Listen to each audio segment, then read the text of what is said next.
अस्सलामुअलैकुम। जैसा कि आप जानते हैं, हर ज़माने की कुछ अपनी मिथ्स होती हैं। इसी तरह कदीम ज़मानों में इंसानी बीमारियों से मुतल्लिक अजीबो गरीब तसव्वुरात पाए जाते थे। मगरबी दुनिया में ताउन और दीगर वबाई बीमारियों को अक्सर खुदा की सज़ा या गुनाहों की वजह समझा जाता था। कदीम ज़मानों में तिब्बी इल्म और साइंस आज की तरह तरक्की याफ्ता नहीं थी। इस वजह से जब किसी को बीमारी होती तो लोग इसे खुदाओं या इलाही ताकतों की नाराज़गी का नतीजा समझते थे। ये ख्याल तकरीबन हर कदीम तहजीब में पाया जाता था, जिनमें से कुछ दर्ज झैल हैं।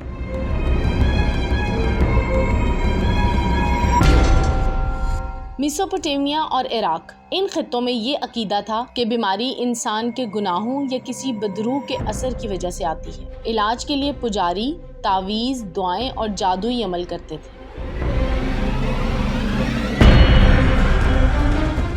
इसी तरह कदीम मिस्र में भी मिस्री लोग बीमारी को खुदाओं की नाराज़गी या शैतानी रूहों का हमला मानते थे। इलाज में दुआएं, जादुई मंत्र और साथ ही जड़ी बूटियों का इस्तेमाल शामिल होता था। यूनान, शुरू में यूनानी भी बीमारियों को खुदाओं की नाराज़गी समझते थे। मसलन इन बीमारियों को इपालो खुदाया यानी एस्क्लेपियस, जिसको वो सेहत का देवता मानते थे, उससे मुंसलिक करते थे। लेकिन बाद में बिकरात ने पहली बार कहा कि बीमारियों की वजह फितरी अनासर और जिस्मानी तवाजुन में बिगाड़ है, ना कि खुदाओं का गुस्सा।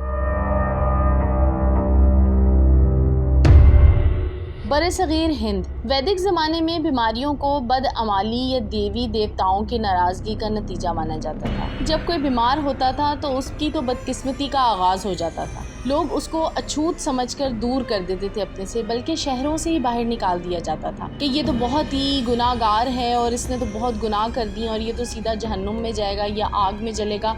इस तरह की शॉट्स जो है उनके दिमागों में चलने लग जाती थी। इलाज में मंत्र और कुर्बानी अहम किरदार अदा करते थे और तब उनकी ये सोच थी कि जो कोई बीमार हो गया है तो उसकी बलि चढ़ा दी जाए या उसके नाम पे कोई कुर्बानी कर दी जाए।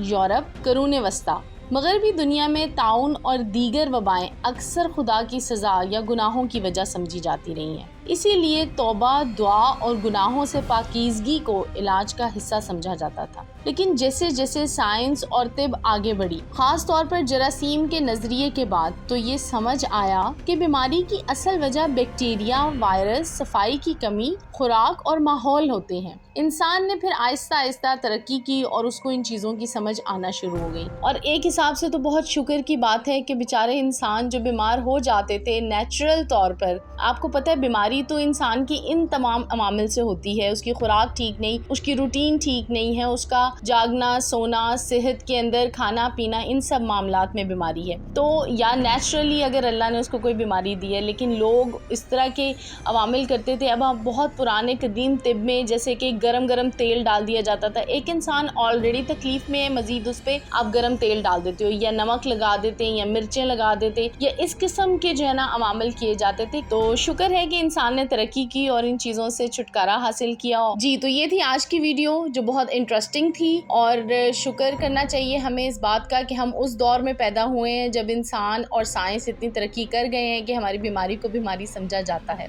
मज़ीद ऐसी वीडियोस के लिए आप हमें लाइक करें, शेयर करें, सब्सक्राइब करें और अपने रिव्यूज़ और अपने व्यूज़ से हमें आगाह करते रहा करें। बहुत शुक्रिया।